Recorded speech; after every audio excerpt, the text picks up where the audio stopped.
All right, guys. This week you saw us pulling some samples, some jaw samples and some feces samples. We got our reports back, and this is what we live by. You know, Nick's seen enough of it to know pretty well what he thinks it is, and that's what we treat. As soon as we see it, we treat it, and we try to get it under control. Then we send these samples off, and sometimes it might take a week or so, depending on how fast your vet is.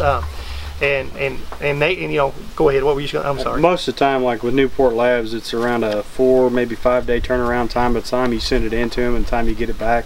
And then if your vet's on top of things and gives you a call and tells you what it is when it first comes in, then it's, you know, it's not very long. But your vet might sit on it for 5 days. So by then you've got lots of dead animals if it's something really bad. So this, I can't stress, you know, deer farmers, how important this is to go get a sample. It's just like your tests you do at the doctors. They think they know how to treat you, but send those tests in, come back, and then they know what to treat you. But as you look at this, you know, it breaks everything down to you. You know, it tells you that there's 4 different samples that we sent in here. So we got 4 different situations here. One of them even had a Clostridium A, type A, which we vaccinate for. Well, that actually, I'm sorry, that one came back negative for that. I was thinking, I just saw that and thought it came back positive. So, but the one fawn that you saw us treat that had the diarrhea, it did come back for E. coli. It was a heavy growth in the feces. So, and then you look back over here, and it'll tell you what antibiotics, and I can, you know, we'll take a good close-up picture. It'll tell you if it's susceptible to the antibiotic, intermediate, if it's resistant from the antibiotic, and it breaks several different types of antibiotics down for you. That being said, guys, it's something that's commonly misconcepted, or conception that if it says that it's susceptible to that antibiotic, that is 100% guarantee that is going to work. That is not true. This is a lab setting that they do this in. They're just trying to give you better tools to work with, and it's a petri dish, and it's basically direct contact with that antibiotic. Whenever you have to take an antibiotic and you put it into an animal and it has to circulate through that animal, it does it, and does it very well. But there's always that, it's not the direct contact is what is in this petri dish whenever they do these samples like this and get you the test results back. So just to keep that in mind, that if you do lose a couple animals, because even though that's why they give you multiple different antibiotics that are working, or they've tried multiple antibiotics anyway to see if it will work. So, you know, and when I say Nick does this, you know, I've been out of this for a year, 2 probably. Nick and Jacob have taken over, and they do all the stuff outside. So you could call me on the phone and I can tell you what worked on my farm a year ago or even a week ago, and it might not work on your farm, and it might not work on my farm a week ago. You know, Jacob, when he was first starting, he would come in and Nick would be off work, and he'd say, okay, I got a deer with diarrhea. What do I need to give him? Bam, bam, bam. I can tell you what I used the last time I treated that animal, but Nick might have already found out that antibiotic is resistant, or that antibiotic's not working on this particular type of E. coli or coccidia or whatever it might be. So just because it worked on my farm last week does not mean it's going to work this week. That's why these tests are really important. That's why the test on your farm is really important. It might not work on your farm at all. So just wanted to put that my 2 cents in there. It changes. It's not a guaranteed deal, and you know, and I think that's why so many vets are so skeptical. Me and Nick used to get really mad. We'd go watch Dr. Wagner or somebody in their seminars, and you know, why won't they just tell us E. coli, use what antibiotic? It just depends, but they never would tell you, because it would vary from farm to farm, so they would never tell you an antibiotic in those seminars, and so you'd get upset thinking that it was, why didn't they just tell us that, you know, that Nuflor worked? Because Nuflor worked on our farm for years. Well, that's what I was going to say. Yeah. What's working today for E. coli? I mean, for this year, I think Nuflor's worked the best for us, and it wasn't 100% guarantee that it was going to work, because you had to catch it in the very early stages of it to really get any kind of control on it at all. And last year Nuflor wouldn't work on them at all. Yeah, so that's why I thought I was going to be smart here, and I'd say I used to use Nuflor. and he's using this now, but evidently it's back to Nuflora. So it changes. You've got to be on top of things. It's not a guaranteed give me 100%. If that doesn't work in that cycle of 7 days or whatever that antibiotic is you'll know normally change it's a day or two. If that animal's not responding within 24 hours of that antibiotic, you better be thinking about something or changing something up, because it's not working.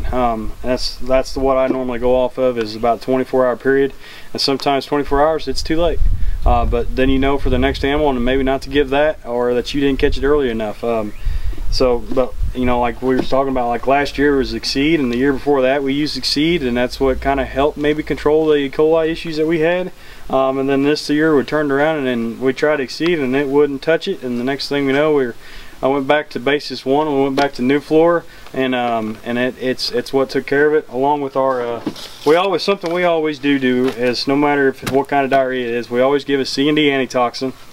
And we give what they call Bovacera, or Polyserum is another name for it, which the Bovacera it's made for cattle, but it's something that, because we don't have it for deer, because we just can't get enough blood out of our animals to produce this kind of product, it helps take care of E. coli, Pasteurella, and Salmonella. So there's 3 different things that's helping with. It's also been shown to help with a lot of your pneumonias and stuff, to give that as well.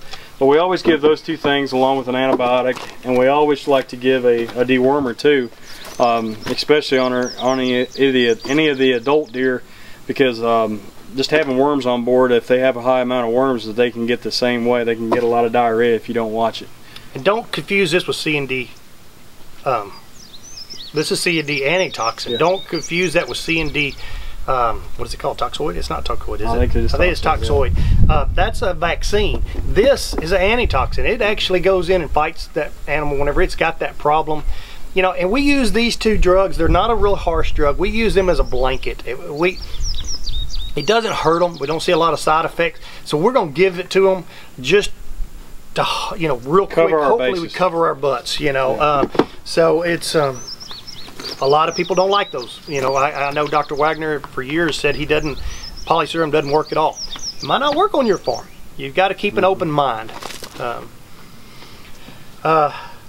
You know, basically I'll show you a close-up of these and show you the antibiotics where it says a susceptible or intermediate or resistant, whatever it shows. It also shows the fecal sample. This one had a Clostridium poisoning. It was moderate growth. We vaccinate for that. Doesn't mean that they're not going to get it, but so we treated that animal for that. A Trupella came back. It was a light growth. That was in the mouth, so it might not have been a Fuso. We talked about it being a Fuso. It might not have been a I can't remember exactly what Trupella is, to be honest with you. I've heard it and I've used it before, but I can't remember what kind of a bacteria it is. But Streptococcus, I misspelled that, or Streptococcus, I'm sorry. It was really heavy growth on the mouth swab. So you got to do your samples. You got to take care of your deer. What else do we have in there? I guess that's pretty well it. So no parasites, so that was good. These things tell you a whole lot, guys. I highly recommend them. If you have any other questions about it, please give us an email or give us a call, and we'll talk about it. I believe Newport, guys, is it's a common misconception also that this costs you a lot of money. In Newport, a lot of times they send you the box, the diagnostic stuff. I think they even pay for the shipping, and so you send it in, and it's more than anything, if you want certain results off of it, you might have to pay for the antibiotic sensitivity test. But if you want the made for vaccine, they can do all that, and they'll save the isolates. If you put on there, save the isolates, and they can make that vaccine and put it in that combination vaccine that is used by most deer farmers. So, and it's a misconception that you get a vaccine made, you'll never have an EHD problem. You know, that's not the case. It helps. I do believe in it. I have seen a huge decrease in Fusos and E. coli's and pneumonias. Yeah. They build a vaccine for us. I highly recommend Newport Labs. They work really good with you, but it's not going to keep every deer on your farm perfectly healthy. So don't go expecting that. I've heard that by people. Well, all my deer died of EHD and I was using the vaccine. Well, it might have been a different strand of vaccine. It's a perfect example of what a vaccine can do for you from this farm. For up until this year, the last 2 years prior to this year, our backup babies, 60–70% of them would get E. coli. This year, I would say that we, on our whole crop, maybe 10% got E. coli this year, and that was due to, I believe a lot of it was due to the vaccination program that we put in place and to helping to really reduce that rate of E. coli that we had seen. And that vaccine was made for our farm. For our farm, yeah. So send your samples in. Newport doesn't cost, I don't think they charge me anything if I send a sample in, and if they can use those isolates, they'll use them. They'll put them in a vaccine, and it'll be a vaccine for your farm. You might be using it in Texas, you know, but that isolate might have came from Missouri. So it's a good thing. And roasted soybeans are a good snack too. So I hope that answers your questions. If you have any more questions, give us a call.